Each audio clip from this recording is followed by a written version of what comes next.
The summons arrived not as a voice or a message, but as a change in the light. A soft, clinical pulse of cyan that washed over the polished chrome steel of Elian's workstation, refracting through the recycled air and staining the world the color of sterilized water. It was the color of command, the hue of inevitability. There was no name attached, no context, only the silent, luminous directive that flowed from the central nexus of Ethel Tower. His designation, 7 Omega, flashed once in the corner of his optical overlay, a brand seared into his vision before dissolving. The cyan light held, patient and absolute. He was being called, not requested, called. His fingers stilled over the haptic data loom, the threads of information he had been weaving into corporate projections going slack. The low, ambient hum of the sector floor seemed to recede, the rhythmic clicks and murmurs of his colleagues fading into a distant, irrelevant static. A cold node of dread solidified in his stomach, dense and heavy as a singularity. There was only one source for a summons of this nature, one that bypassed sector managers and departmental protocols with the effortless authority of a god altering the laws of physics. Kalen Vance, the architect, the Alpha CEO, a man whose name was spoken in hushed, reverent tones, a being who existed more as a system of logic than as a person of flesh and blood. Elian had worked at Ethel for 3 years, a ghost in the machine, and had never seen him in person. He had only ever seen the official portrait, a study in cool grays and sharp angles, a face that betrayed no emotion, only a profound and unsettling intelligence, a face that looked like the architecture of the building it commanded. He rose from his ergonomic chair, the motion smooth and practiced, designed to betray none of the tremor that vibrated deep in his marrow. He was a model employee. He was compliant. He was a carefully curated collection of desirable metrics, efficient, quiet, unremarkable.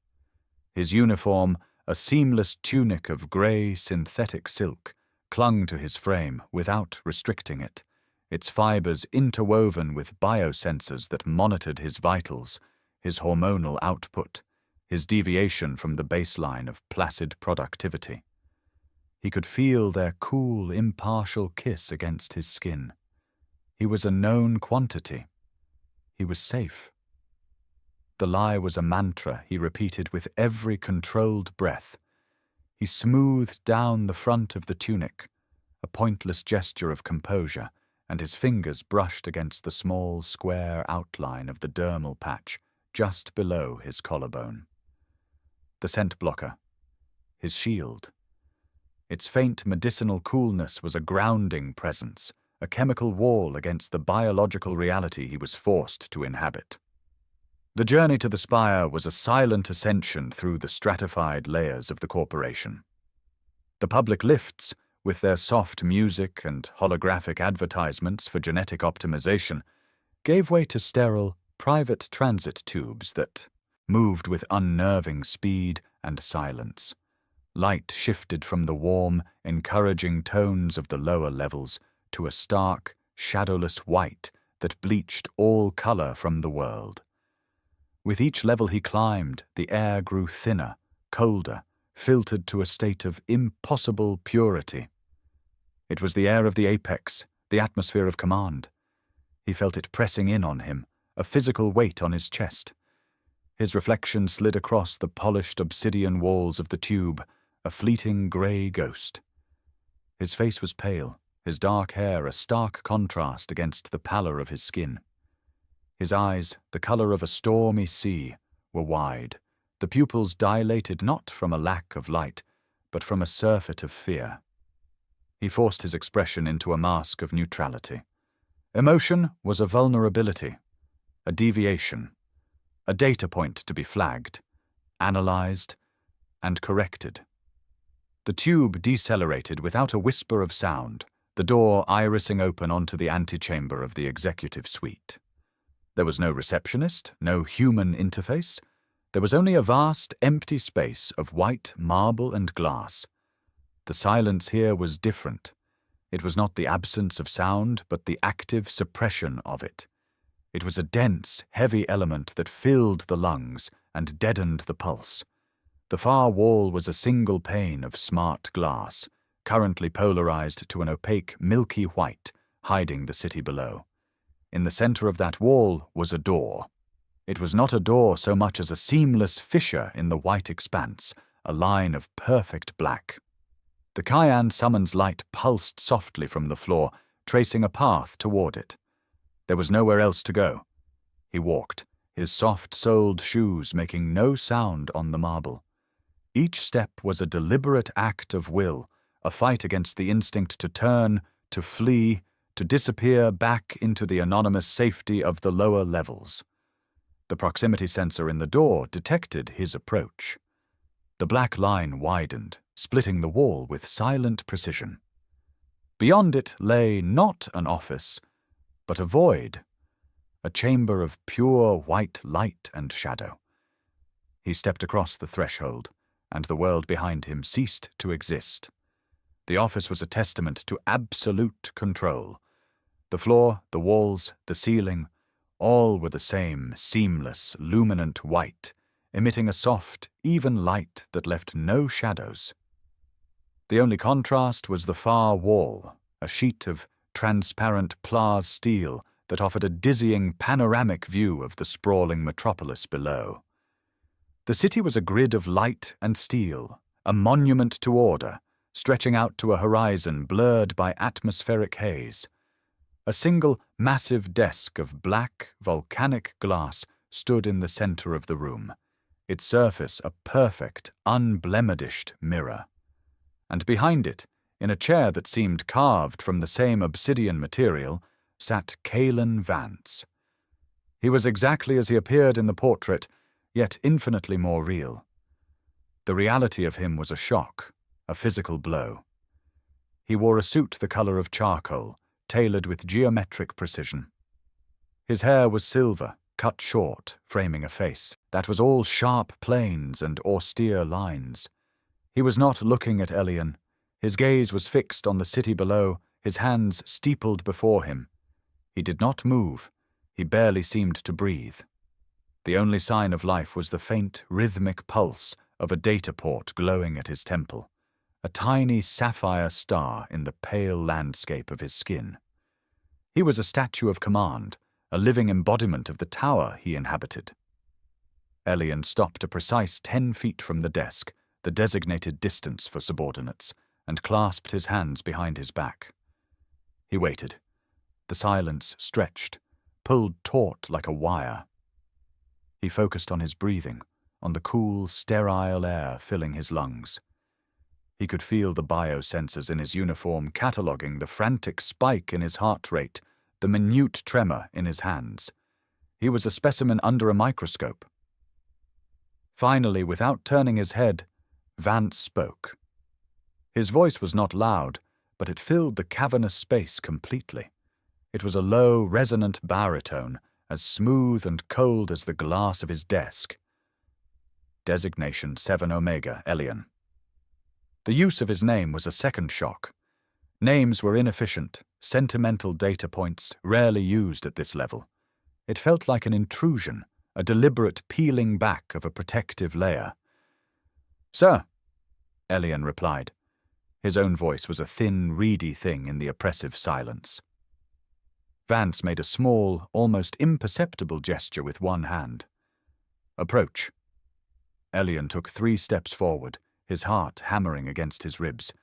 He was closer now. He could see the faint lines around Vance's eyes, the unyielding set of his jaw. He could not smell him. The air was too pure, and his own blocker was absolute.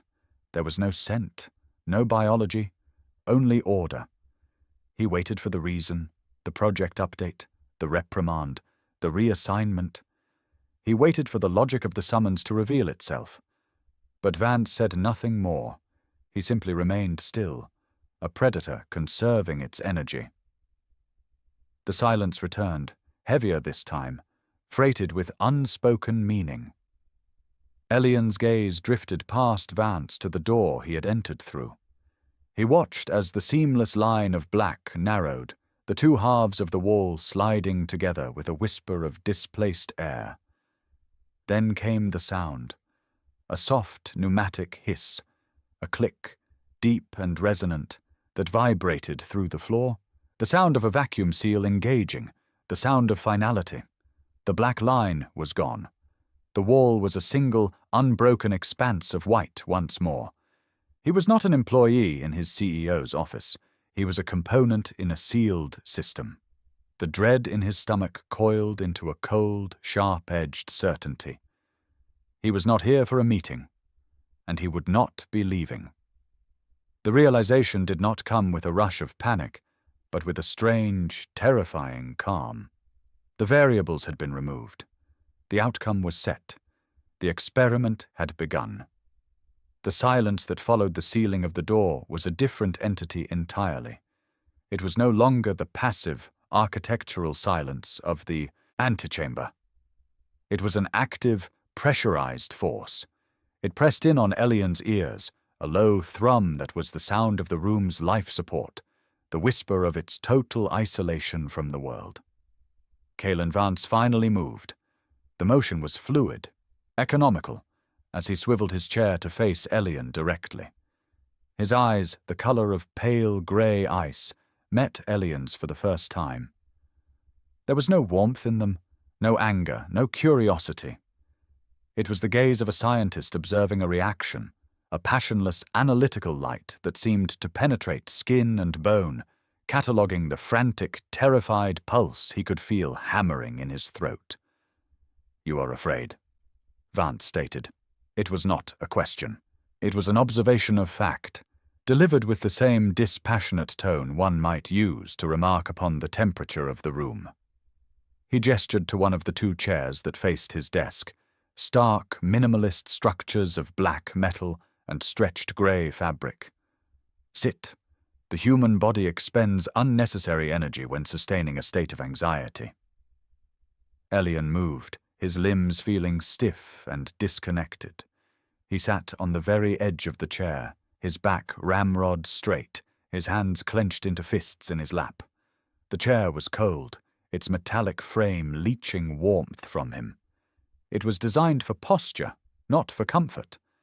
Everything in this room, he realized, was designed for purpose, not for humanity. Vance's gaze did not waver. It was heavy, a physical weight. Elian felt pinned by it, dissected. "Fear is a fascinating, if inefficient, evolutionary response," Vance continued, his voice a low, melodic drone that seemed to vibrate in the sterile air. "A cascade of hormonal and neurological signals designed to ensure survival in a chaotic, predatory world. But we no longer live in that world, Elian. We have built a new one. A world of order, of logic, of purpose. Here, in this room, there are no predators. There is only design." The word hung in the air between them, imbued with a significance that made the fine hairs on Elian's arms stand on end. Design, the core tenet of Ethel's corporate philosophy. Humanity perfected through technology, biology refined into a flawless system. Elian was a part of that system, a cog. But the way Vance said the word made him feel like something else entirely. Not a cog, but the raw material. "I don't understand, sir," Elian said, his voice tight. "My performance metrics are within optimal parameters. My last quarterly review was exemplary." He was falling back on the language of the system, the only language he knew, hoping it would provide some kind of shield. Vance smiled. It was a minute, almost imperceptible upward twitch of one corner of his mouth, and it was the most terrifying thing Elian had ever seen. It held no humor, no pleasure. It was the smile of a mathematician who has just solved a complex equation. "Your performance is irrelevant. Your metrics are a byproduct. I am not interested in the work you do, 7 Omega. I am interested in what you are." He said the designation like a title, a scientific classification. It stripped Elian of his name again, reducing him to a label.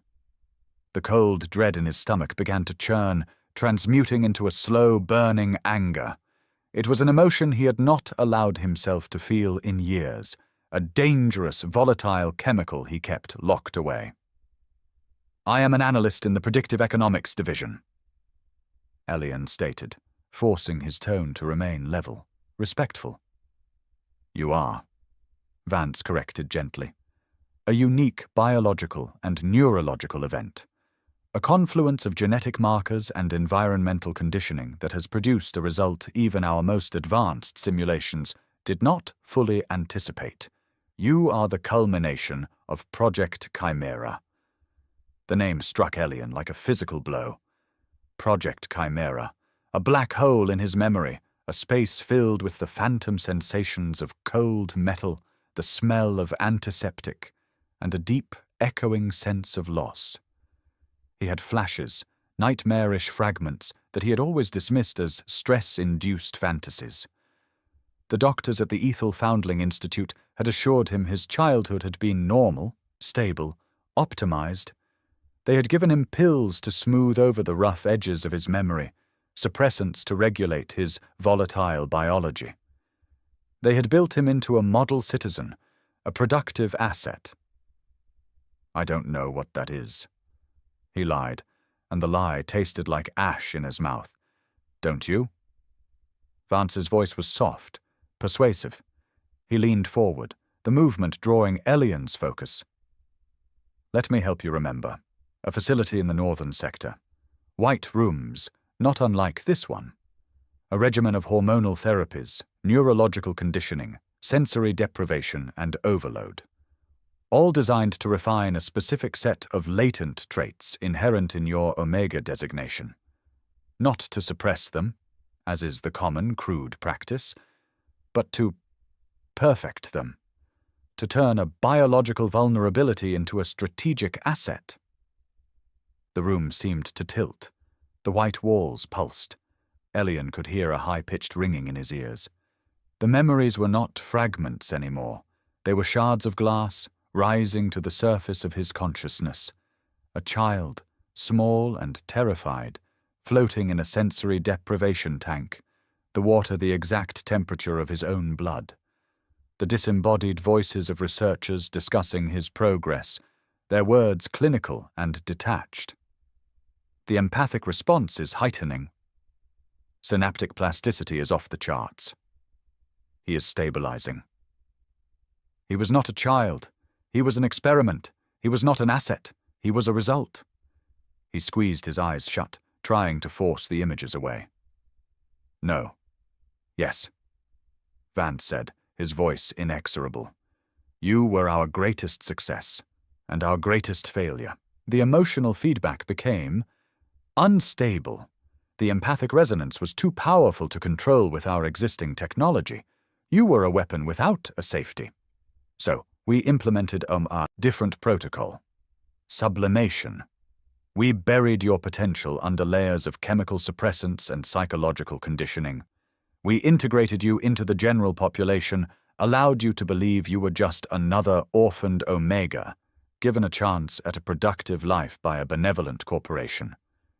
We have been watching you, monitoring your every breath, your every dream, for 23 years, waiting for the technology to catch up, waiting for the right moment to reactivate you." Elian opened his eyes. The sterile white office swam back into focus. Kalen Vance was watching him, his icy gaze holding a terrifying, proprietary calm. He saw it now. He was not in the office of his CEO. He was back in the laboratory. The cage had just changed shape. It had grown larger, more ornate, but it was a cage nonetheless.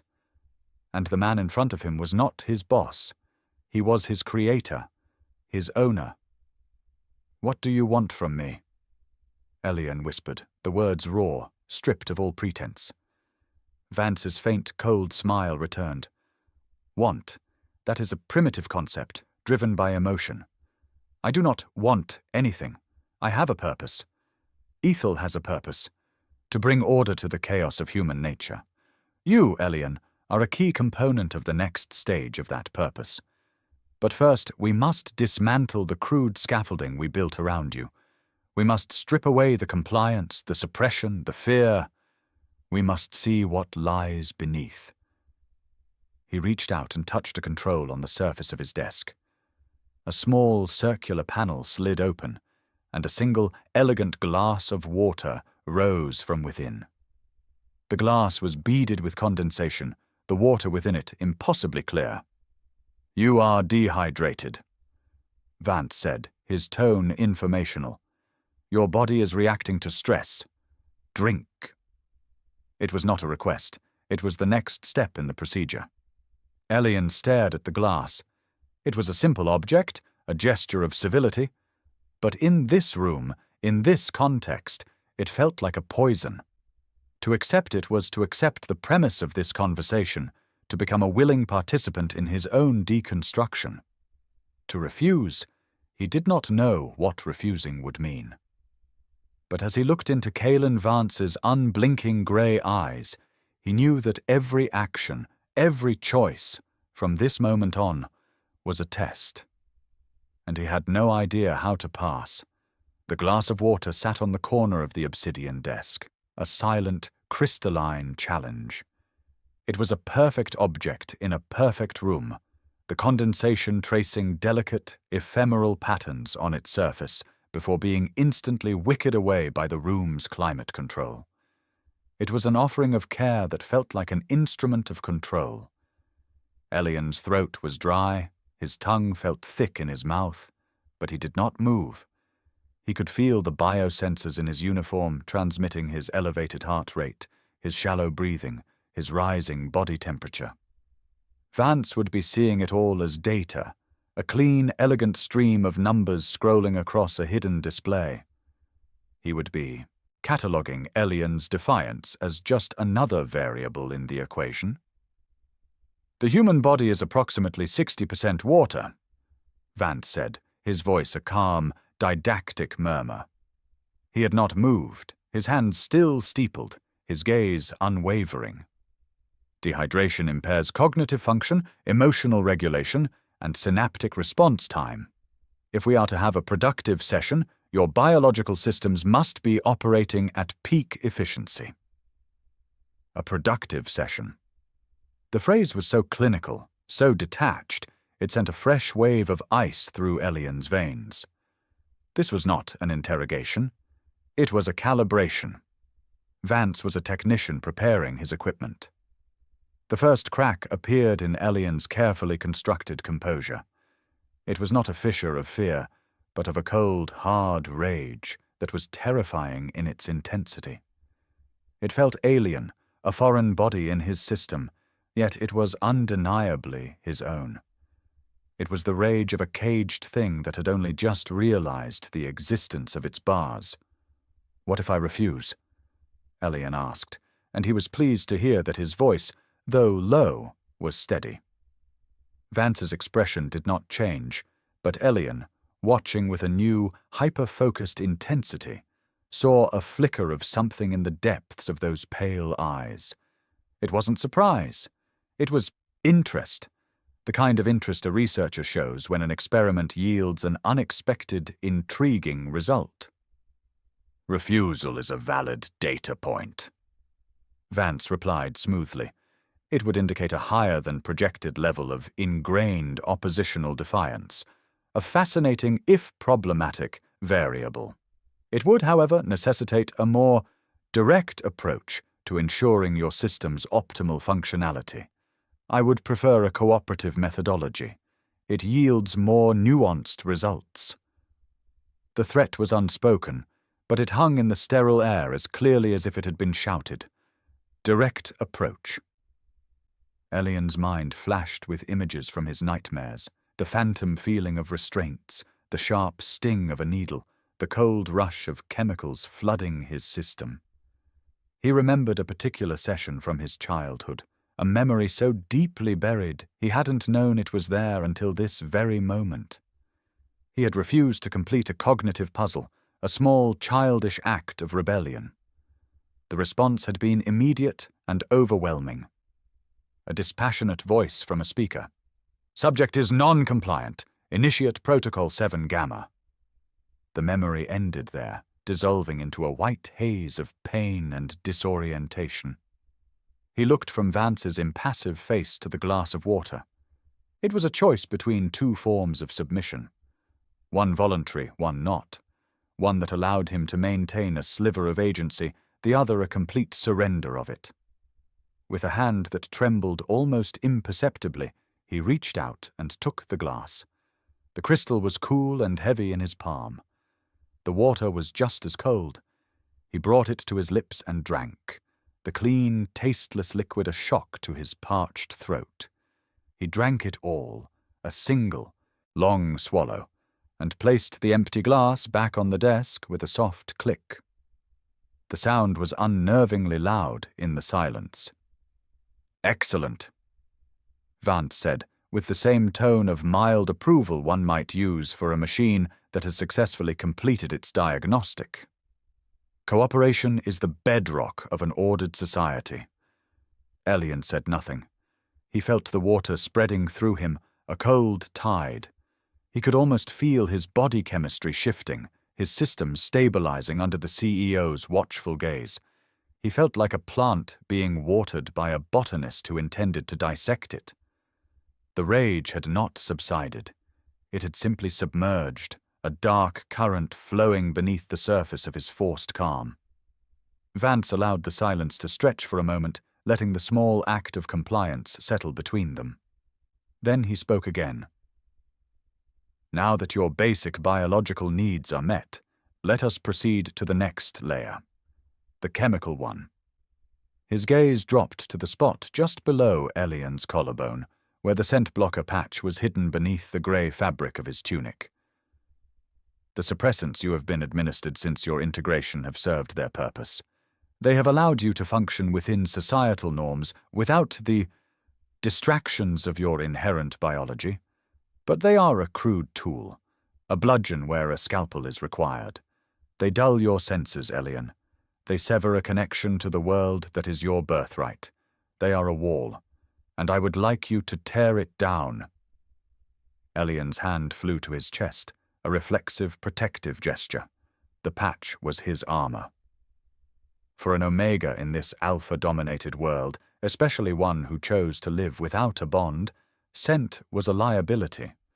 It was a declaration of availability, a biological signal that invited attention, aggression, and control. The blockers rendered him neuter, invisible. They allowed him to be a person, not a designation. They were the one piece of control he had. "No," he said, the word escaping him in a choked whisper. This was a line he could not cross. This was not a glass of water. This was his identity. "It is not a request," Vance stated, his voice losing its gentle, didactic edge and taking on a sliver of cold steel. "The patch interferes with the sensory equipment in this room. It corrupts the data. For this process to be effective, I require a clean baseline. I need to see you, all of you, without the filters." "What sensory equipment?" Elian asked, his eyes darting around the featureless white room. There were no visible sensors, no cameras, no scanners. Vance smiled that cold, thin smile again. "The room itself, Elian. The air you are breathing is being analyzed molecule by molecule. The walls are lined with thermographic and biometric scanners. Everything you do, every breath you take, every pheromone your body releases is being recorded and cross-referenced with your genetic profile. You are the most complex data stream I have ever had the privilege of observing. Do not corrupt my data." The claustrophobia was suffocating. He wasn't just in a room, he was inside the machine. He was the ghost, and the machine was all around him, watching, listening, tasting the very air he exhaled. The patch on his skin suddenly felt flimsy, a pathetic paper shield against an invisible, all-seeing God. To remove it would be to stand naked in the heart of the storm. It would be a surrender so total, so absolute, He wasn't sure he could survive it. His scent, the unique pheromonal signature he hadn't experienced himself since he was a child, would fill this sterile space. It would be an intimate part of him, torn out and laid bare on a laboratory slab for this man to analyze. And Vance, as an alpha, would react to it. It was biology. It was inevitable. That was the part that terrified him most.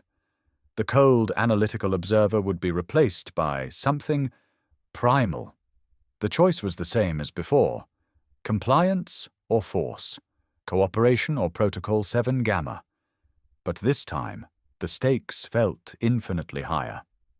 He looked at Vance, at the chilling calm in those grey eyes, and understood. Vance was not afraid of the primal. He welcomed it. He wanted to observe that too. It was just another part of the experiment. With a shaking hand, Elian reached for the collar of his tunic. The fabric felt coarse against his trembling fingertips. He hesitated, his heart a wild bird beating against the cage of his ribs. This was not just removing a patch. It was an act of self-immolation. Elcian's fingers, numb and clumsy, fumbled with the high collar of his tunic. The fabric was smooth, seamless, designed to present an unbroken surface to the world. A perfect uniform for a perfect system. He found the magnetic clasp, and it parted with a soft click. The sound echoed the ceiling of the door, another layer of his defense undone.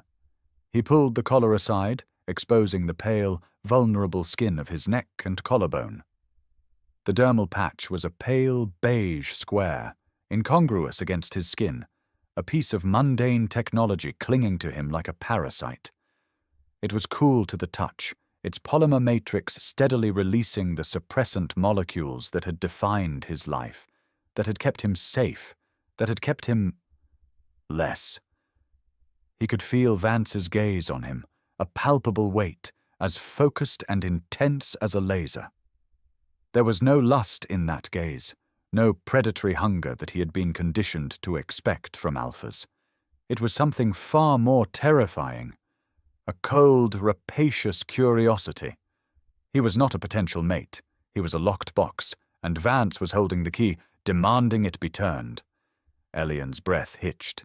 His fingers hovered over the patch, the instinct to protect himself, to hide, warring with the chilling certainty that resistance was futile and would only lead to a more brutal form of violation. The choice was between tearing the bandage off himself or having it ripped away.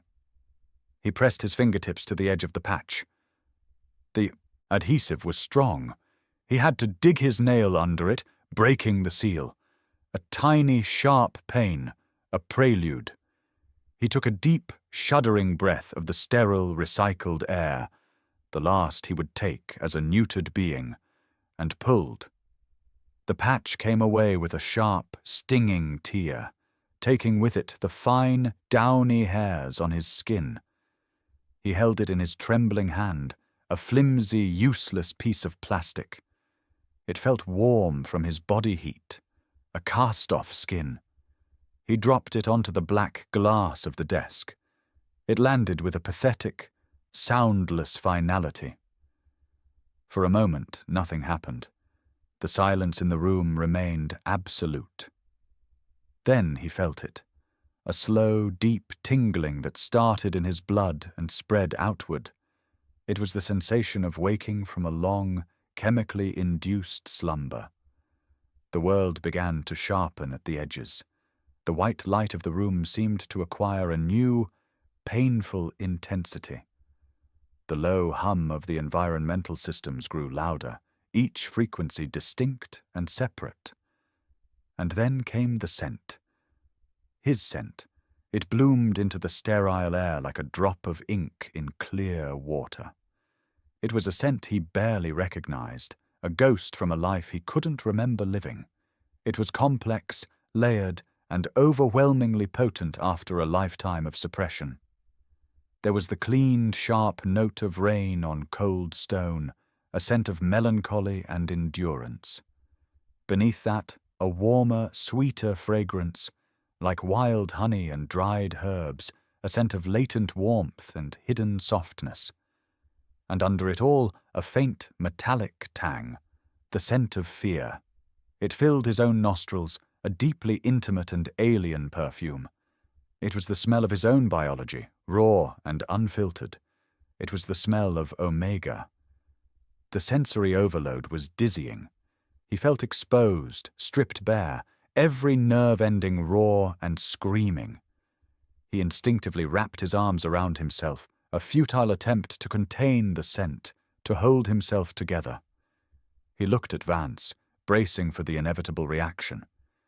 He expected a shift, a dilation of the pupils, a flare of the nostrils, the subtle but unmistakable signs of an alpha reacting to an Omega's scent. He saw nothing. Kalen Vance remained perfectly still, his expression unchanged. His breathing was even, his posture relaxed. The only indication that he was even aware of the profound change in the room's atmosphere was the rhythmic, slightly faster pulse of the sapphire data port at his temple. He was not experiencing the scent. He was analyzing it. He was breaking it down into its chemical components, cross-referencing it with Elian's genetic markers, processing it as pure information. The realization was more violating than any primal reaction could have been. Vance was immune to the fundamental laws of their biology, not because he was above them, but because he had mastered them. He had turned the very air between them into an extension of his laboratory. "Fascinating," Vance murmured, his voice a low hum. "Pheromonal signature is 17.3% stronger than baseline. Projections. The primary aromatic compounds are consistent with the Chimera genetic markers, but the volatile organic compounds suggest a significant level of sustained psychological stress. The fear component is exquisite. It adds a clarifying sharpness to the profile." He looked directly at Elian, his eyes holding that chilling, analytical light. "How does it feel, Elian, to truly smell yourself for the first time?" Elian couldn't answer. His throat was tight, his senses reeling. To have the most intimate part of his being described in such cold, clinical terms was like being vivisected while still conscious. He felt a profound sense of shame, a hot, prickling wave that washed over him. His scent was not just a biological signal, it was the essence of his emotional state. And Vance was reading it like a printout. He could smell the fear, the confusion, the buried anger. There were no more secrets. The human olfactory system is directly linked to the limbic system, the seat of memory and emotion. Vance continued his lecture, his tone that of a professor addressing a student. "Your brain is currently being flooded with sensory data it has been denied for over 2 decades. The resulting cognitive dissonance must be disorienting. Allow the sensation to stabilize. Do not fight it. Observe it. It is a part of you that has been returned." Returned. The word was a mockery. This wasn't a gift. It was a weapon being used against him. The scent was his, but it was also a tool in Vance's hands. It filled the space between them, a bridge of unwanted intimacy. He could smell himself, but he could also, for the first time, smell Vance. It was faint, almost undetectable under the overwhelming purity of the room's filtration system. A scent so subtle it was more a presence than a smell. It was not the aggressive, musky scent of a typical alpha. It was cold, clean, like the air after a lightning strike, a scent of ozone and charged particles. It was the scent of absolute, sterile control. It was the smell of power. The combination of their scents in the sealed room created a strange, charged atmosphere. It was a conversation happening on a level below language, a primal dialogue of dominance and submission, control and vulnerability. And Elian was losing. He was an open book, his every emotion broadcast in a language he was only just learning to speak, while Vance was an impenetrable fortress, observing, analyzing, and revealing nothing. The deconstruction was accelerating. The chemical wall had fallen, and now, naked and exposed, he waited for the next layer to be stripped away. He felt a tremor start deep within him, a physical manifestation of his fraying control. The room, once just a sterile white box, had become a crucible, and he was the element being heated, tested, and transformed against his will. The air in the room was thick with his own scent, a constant cloying reminder of his own vulnerability. The initial shock was fading, replaced by a dull, throbbing headache centered behind his eyes. It felt as if his own biology was a foreign invader, waging war on the placid, chemically enforced neutrality he had known his entire life. He felt sick. Kalen Vance watched him, his head tilted slightly, an attitude of detached curiosity. The sapphire light at his temple pulsed steadily, a tiny, cold heart beating in time with the flow of data he was receiving. Elian was the data. The physiological response is tracking within expected parameters, Vance observed, as if reading from a report. Pupil dilation, increased heart rate, elevated cortisol levels, all predictable reactions to sudden sensory reintroduction. Your system is attempting to find equilibrium. He made a small motion, and the massive pane of glass that served as the far wall began to change. The breathtaking view of the city dissolved, the transparency fading to an opaque, luminous white, matching the other three walls. Then data began to bleed across its surface. Lines of code, complex molecular diagrams, scrolling charts of biometric information. It was Elian's information. His own body, his own mind, rendered in the cold, impartial language of science. He saw his own genetic sequence, certain sections highlighted in cyan. He saw real-time readouts of his hormone levels, the frantic spikes and dips visualized as a jagged, chaotic graph. He saw neurological scans, the electrical activity in his brain mapped out in a three-dimensional pulsing web of light. One area, deep in the limbic system, glowed with a furious, blood-red intensity. Vance gestured toward the display. "This is you, Elian," he said, his voice holding a note of something that might have been pride if it weren't so utterly devoid of warmth. "Not the persona you project, not the compliant worker drone we conditioned you to be.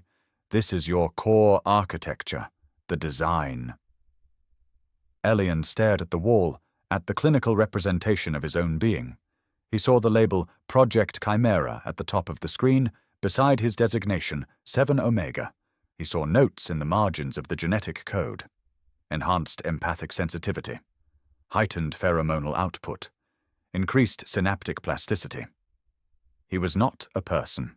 He was a list of features, a product designed and built by the man sitting before him. The revelation landed not with a bang, but with a slow, crushing weight. It wasn't just that he had been an experiment as a child. It was that his entire existence, every thought, every feeling, was a product of that experiment. Was there anything about him that was truly his own? "You were designed to be a receiver," Vance explained, his voice a calm counterpoint to the chaotic data displayed on the wall. "A highly sensitive instrument capable of perceiving the emotional and biochemical state of others with unparalleled accuracy. In a world where information is power, the ability to read the true intent beneath the surface of human interaction is the ultimate advantage. You were meant to be my interpreter, a tool to navigate the messy, inefficient world of human emotion. A tool, an instrument." The words hammered at the last vestiges of Elian's identity. The anger he had suppressed earlier began to rise again, hot and sharp. "I'm a person," he said, the words torn from his throat, raw and shaking. "The distinction is semantic," Vance replied without missing a beat.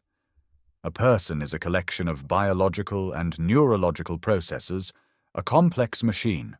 You are simply a more elegantly designed machine than most. However, the initial design had a flaw: the feedback loop. Your empathic sensitivity was so acute that you not only perceived emotions, you absorbed them. You experienced the psychic state of those around you as if it were your own.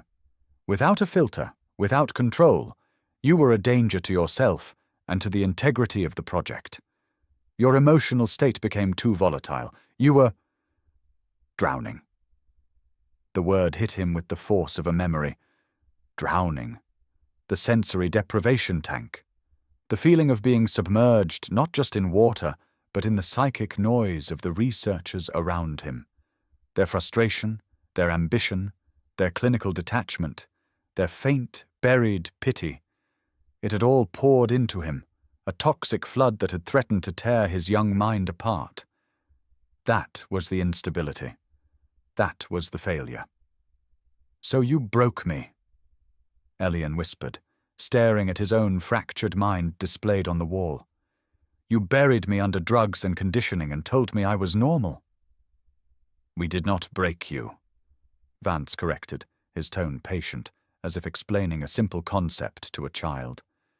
"We placed you in stasis. We preserved you. The flaw was not in your design, but in our inability to create a control system for it. Now that has changed." He gestured to the data port at his own temple. "The neural interface technology we have developed over the last decade is the key. It allows for the filtering and interpretation of raw data on a level we could only dream of before. It can provide the structure you lack. It can be your shield, your filter, your control. Together, your innate biological talent and my technological control system can achieve the original purpose of the project." He was offering a solution, a cage wrapped in the language of salvation. He would allow Elian to feel again, but only through him. Elian's senses would become Vance's senses. His abilities would become Vance's tool. He would be a peripheral, a human extension of the machine Vance had already become. The horror of the proposition was so vast, so absolute, that it paradoxically cleared Elian's mind. The fear, the confusion, the sensory overload, it all coalesced into a single, sharp point of clarity. He looked away from the wall of data, from the cold, clinical mirror of his own soul, and met Kalen Vance's gaze. For Raham, the first time since entering the room, he did not feel like a victim.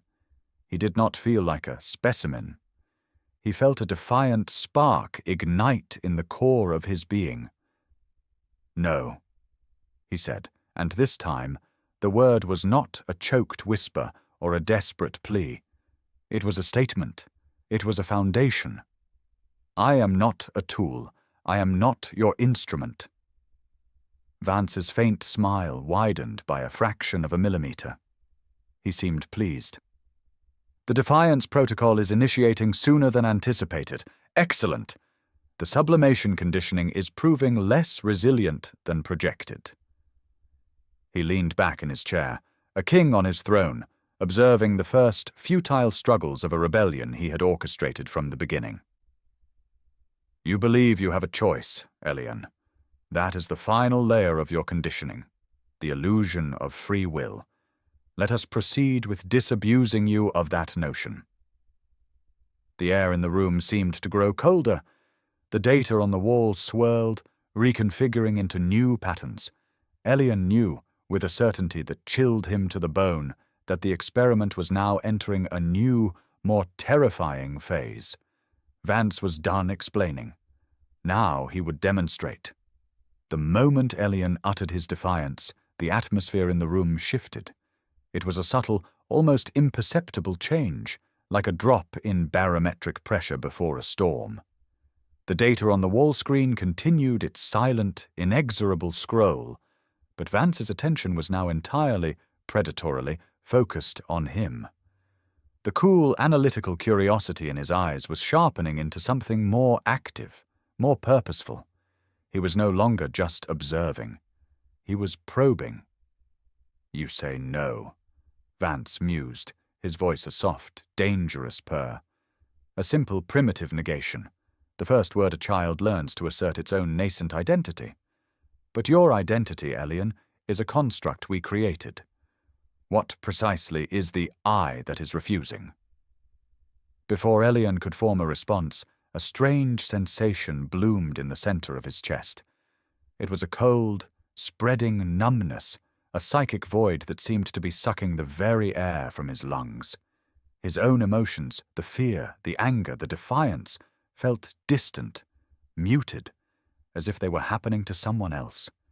He looked at Vance, and for the first time, he felt nothing. It was a terrifying, hollow emptiness. He tried to summon the anger that had been a hot, solid presence just moments before, but he couldn't find it. It was gone. The suppressants you've taken for years were a chemical barrier.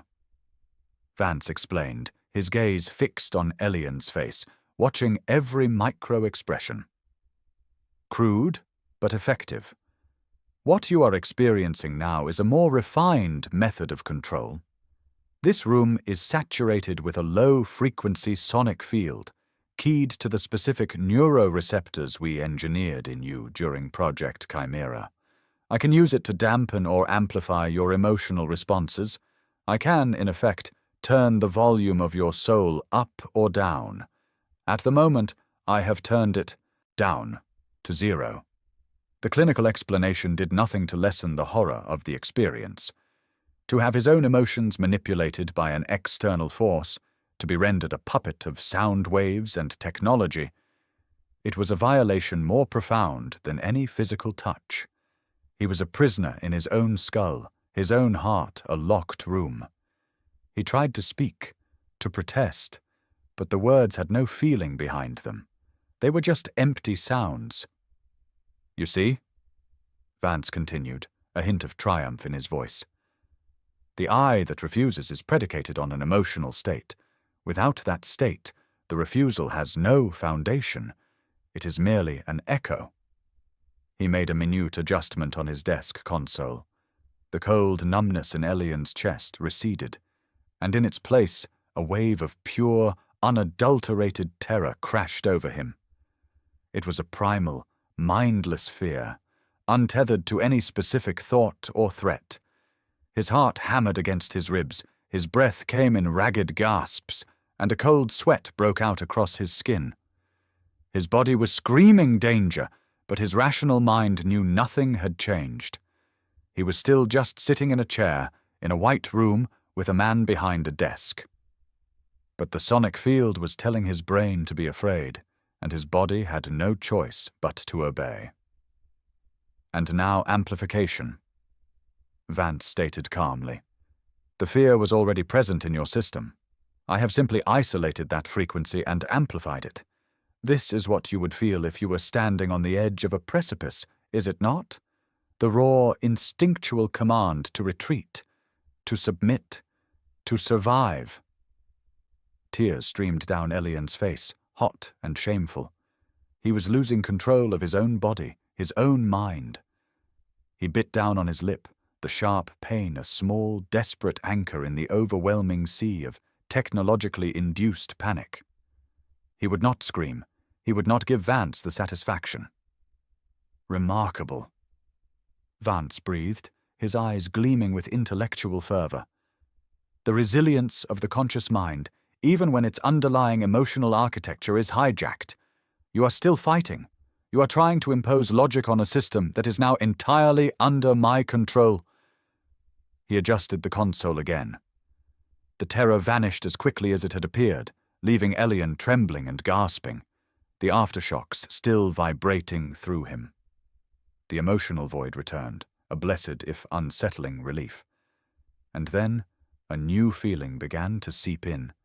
It was a slow, warm current of something else, something alien. It was a vast, cold calm, a sense of profound, unshakable purpose, a crystalline clarity of thought, focused and single-minded. It was not his own emotion. He realized with a jolt of dawning horror that he was feeling Vance.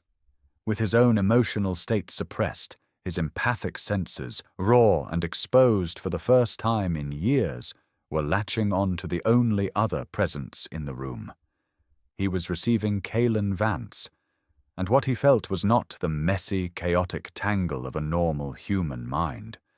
It was a silent, sprawling architecture of pure logic. He could feel the immense, intricate web of Vance's plans, the vision for Ethel, for humanity itself. He could feel the utter conviction, the absolute certainty that his path was the only correct one. There was no malice, no cruelty, no ego. There was only purpose, a purpose as vast and indifferent as a glacier. And in that vast, cold purpose, Elian was a single, necessary component, a key. This was Vance's true power, not just the ability to control Elian's emotions, but the ability to make Elian feel the chilling justification behind it all.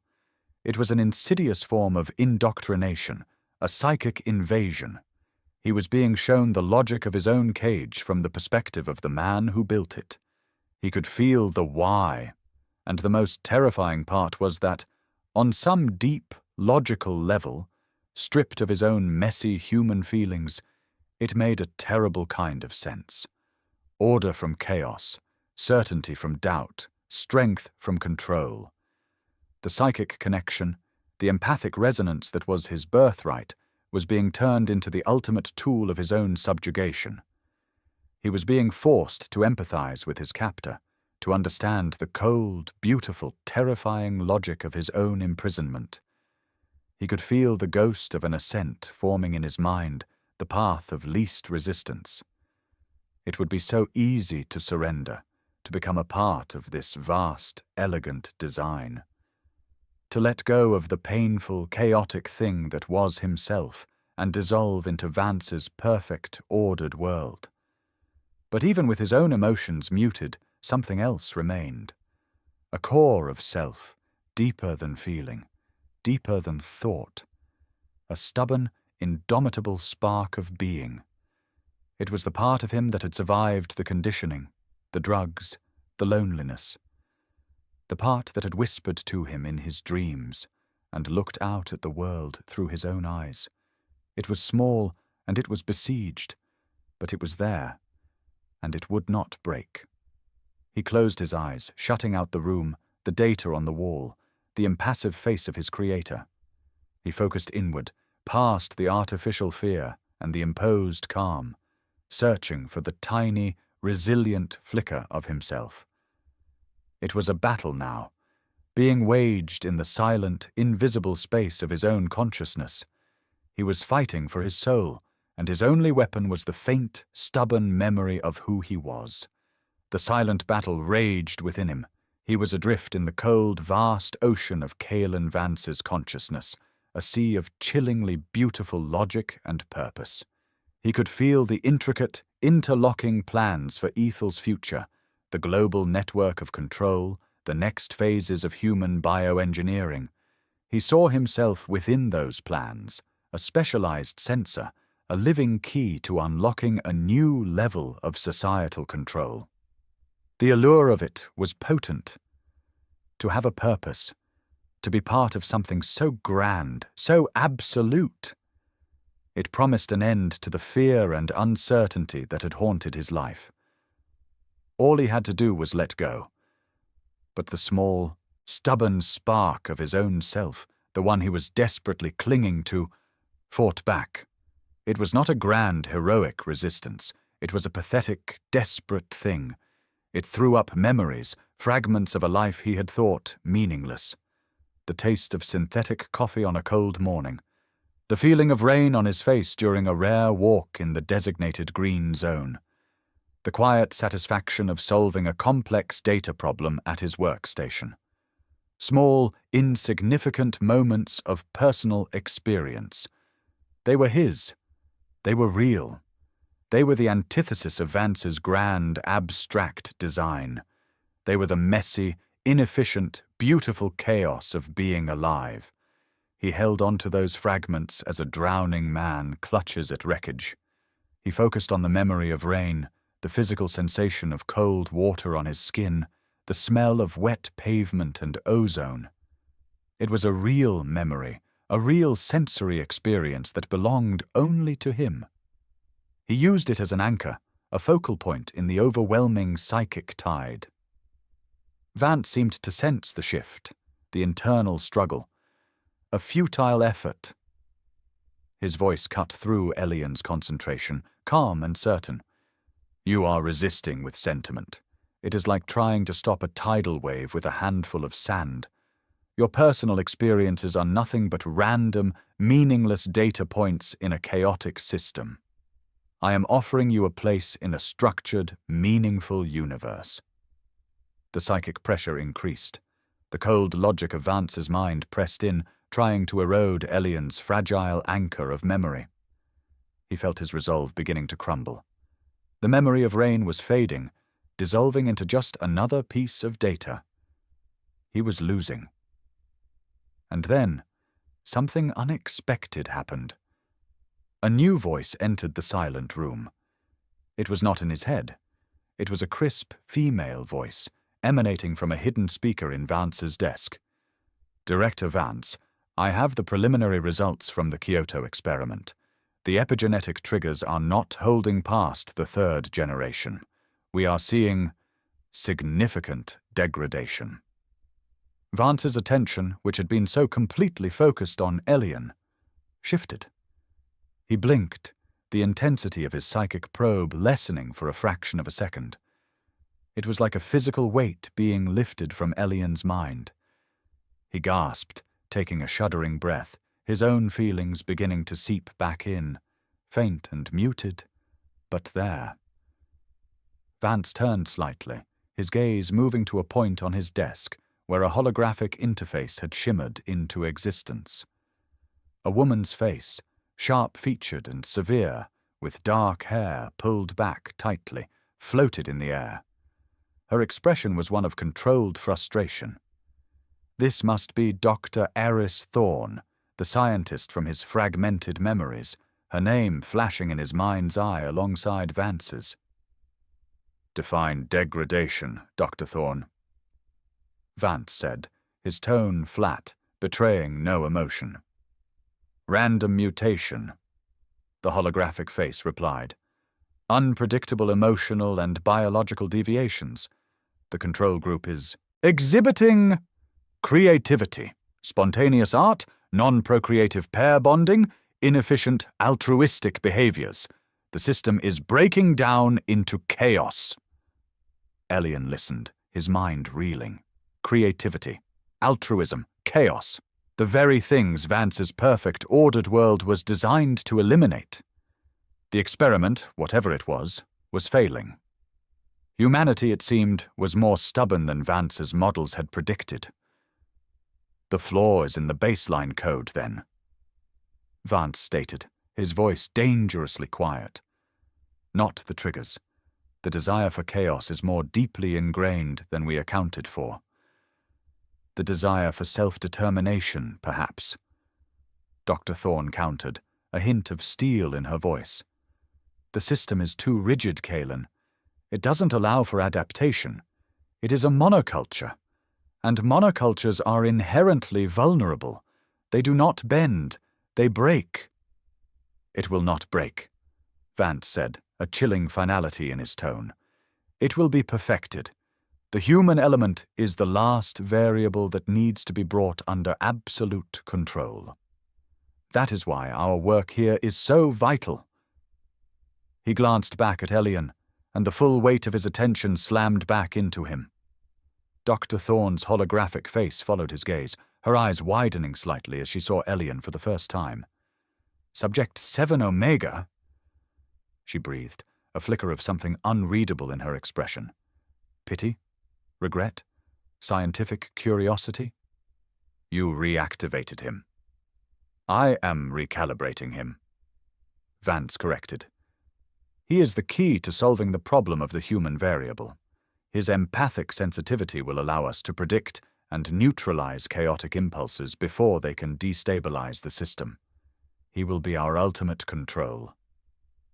Hearing his purpose laid bare, not as a philosophical concept, but as a practical, strategic tool, was a new kind of horror. He was to be the warden of a global prison of the soul, the psychic eye that would hunt down and extinguish every spark of rebellion, creativity, and love that dared to defy the system. He would be the instrument of humanity's final taming. Dr. Thorne stared at Elian through the holographic display, and for a moment he felt a strange connection to her. She was part of the system, one of its architects, but her words betrayed a flicker of doubt. She saw the flaw in the perfect design. She understood the value of the chaos Vance sought to destroy. In her eyes, he saw a reflection of his own predicament.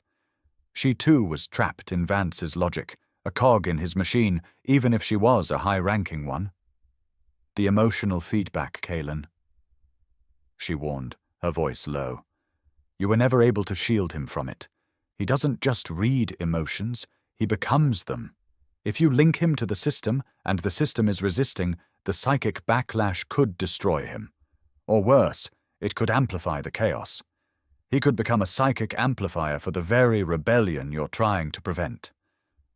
That, Vance said, his cold smile returning, is a risk I have accounted for.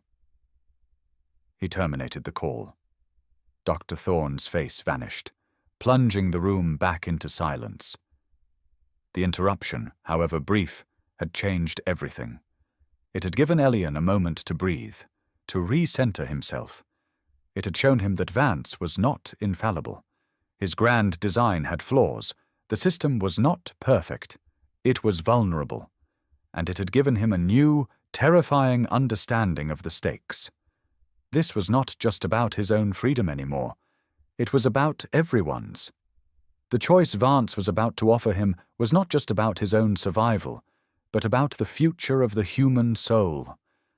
And in the face of that, his own fear seemed to shrink, replaced by a cold, hard resolve that felt, for the first time, entirely his own.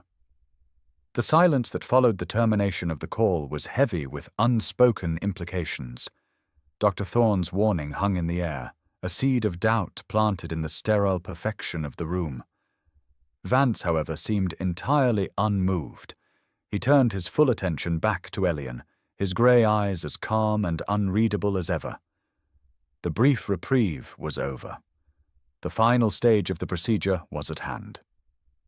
As you have just heard, Vance began, his voice smooth and melodic.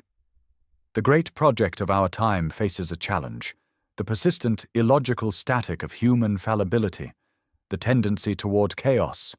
It is a flaw in the code of your species, a remnant of a savage past that must be edited out if humanity is to survive and evolve. You, Elian, are the editor's finest tool. He rose from his chair, the motion fluid and silent. He walked around the massive obsidian desk and stopped before Elian. He was tall, his presence overwhelming in the enclosed space. Elian had to crane his neck to look up at him. The power dynamic was absolute. Vance was the creator, the architect, the god of this small universe, and Elian was his creation, pinned and helpless. I am offering you a choice, Vance said, though his tone made it clear it was no choice at all. It is a choice between purpose and oblivion, between integration and obsolescence. He gestured again to the wall screen. The complex data streams resolved into two distinct side-by-side images. On the left was a rotating, three-dimensional schematic of a neural interface, a delicate silver lattice designed to be surgically implanted at the base of the skull. It was labeled System Integration. On the right was a simple, stark medical diagram of a human brain, with a single red line indicating a precise, targeted electromagnetic pulse. It was labeled Decommissioning Protocol. Option 1, Vance explained, his voice a dispassionate whisper, is integration. You will be fitted with a neural interface, linking you directly to me and to the ethal nexus. Your empathic abilities will be filtered, focused, and utilized. You will have access to a universe of information. You will feel the consciousness of the entire system, a symphony of order. You will be a god, of a sort. You will have a purpose that transcends the petty, selfish concerns of your former life. You will be part of something eternal. His gaze shifted to the other image. Option 2 is decommissioning. Your unique neurological structure is too valuable an asset to be allowed to exist outside of our control, and too dangerous.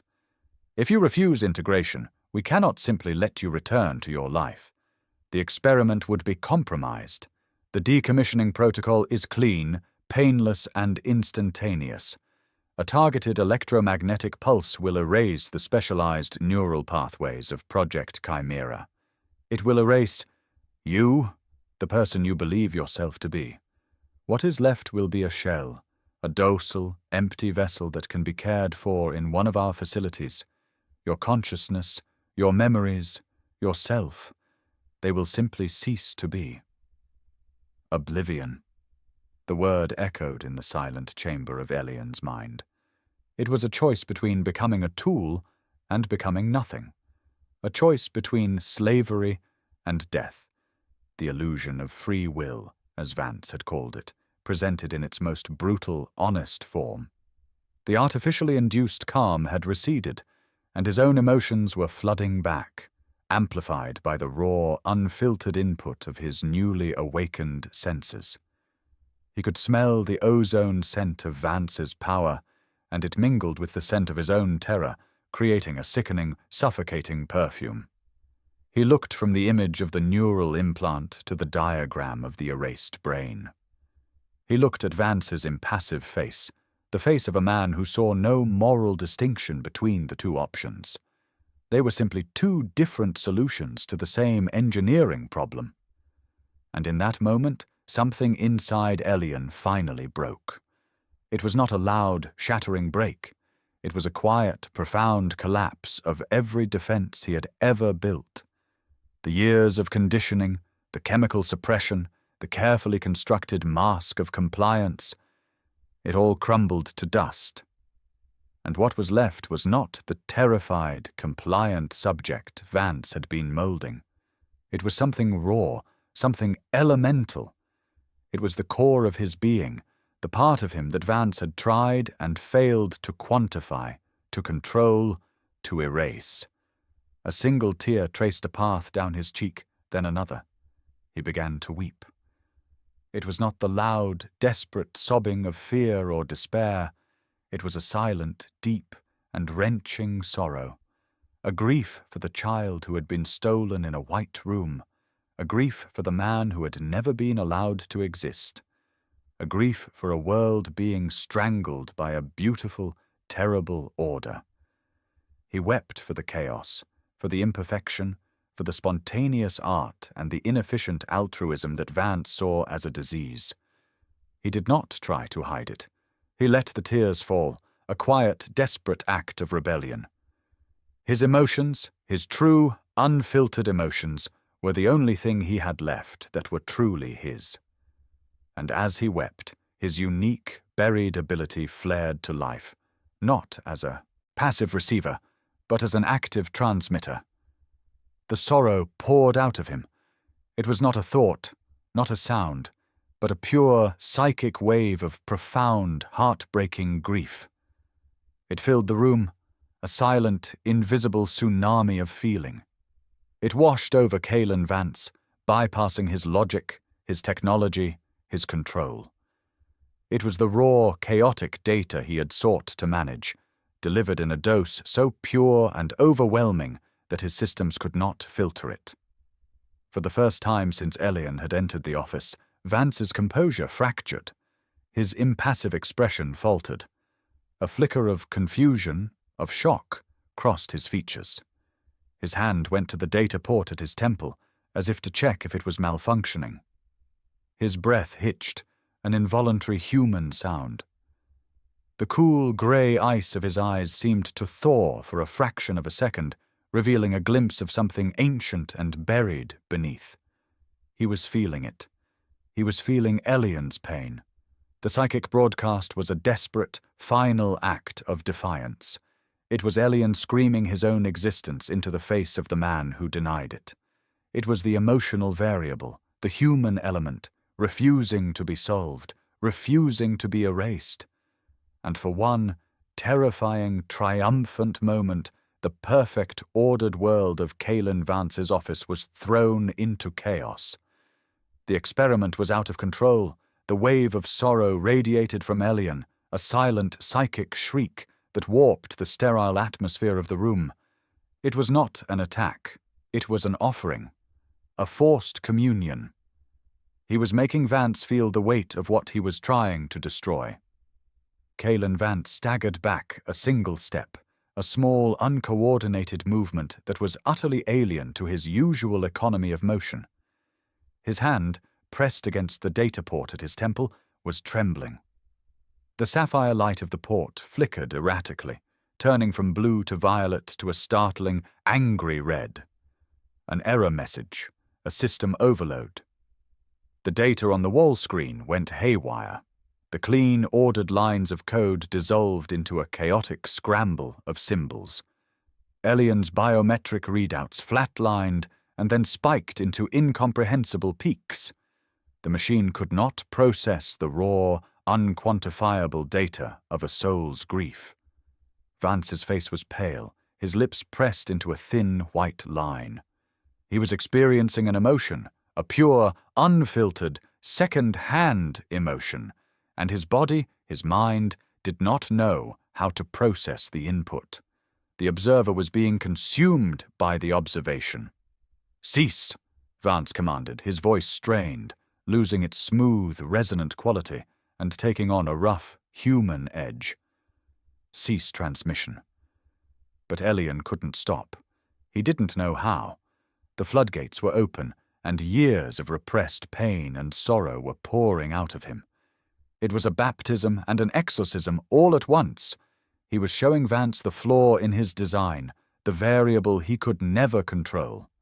He was showing him what it felt like to be human. The empathic broadcast intensified. He pushed more than just his sorrow into the connection. He pushed his memories, the cold of the laboratory, the loneliness of the Foundling Institute, the quiet desperation of his life as a neutered drone in the Ethel machine. He forced Vance to see the human cost of his perfect, ordered world, not as a statistic, but as a lived, felt experience. Vance grunted, a low, guttural sound of pain. He squeezed his eyes shut.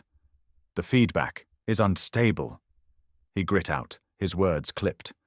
"Emotional contagion, exceeding projected tolerance."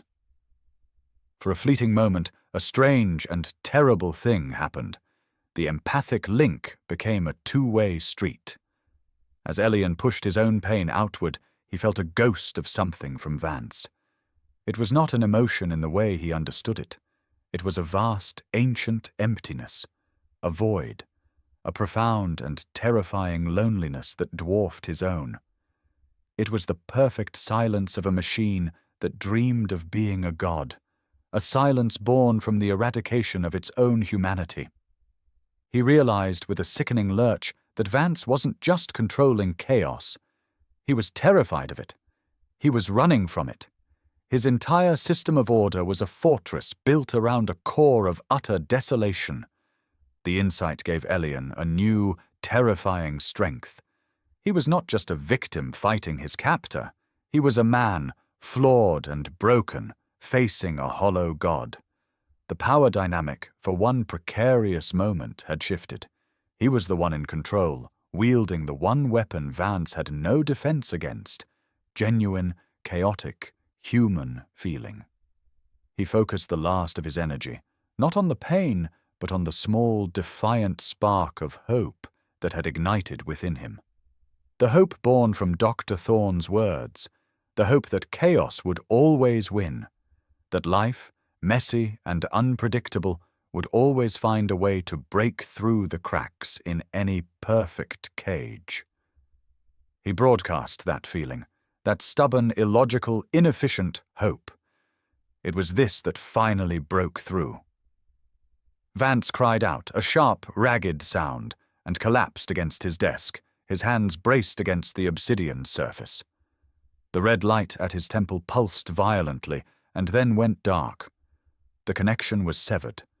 The room was plunged back into a ringing silence. Elian was left gasping, his body trembling with exhaustion. The psychic effort had drained him completely. He felt scoured out, empty but strangely calm. The storm had passed. He had survived. Vance pushed himself up slowly, his movements stiff. He looked at Elian, and his face was a mask of something Elian had never seen before. It was not anger. It was not hatred. It was a profound, chilling fascination. The scientist, having survived the explosion in his own laboratory, was now utterly captivated by the volatile, unpredictable element he had failed to contain. "Remarkable," Vance whispered, his voice hoarse. He straightened his perfectly tailored suit, a gesture of reclaiming his composure. But the illusion of invulnerability was shattered. Elian had seen the man behind the machine. The emotional variable is not a flaw to be controlled. It is a power source to be harnessed. The climax was over.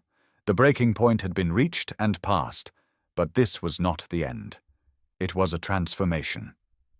Vance looked at the two options still displayed on the wall: integration and decommissioning. With a wave of his hand, he erased them both. A new diagram appeared in their place.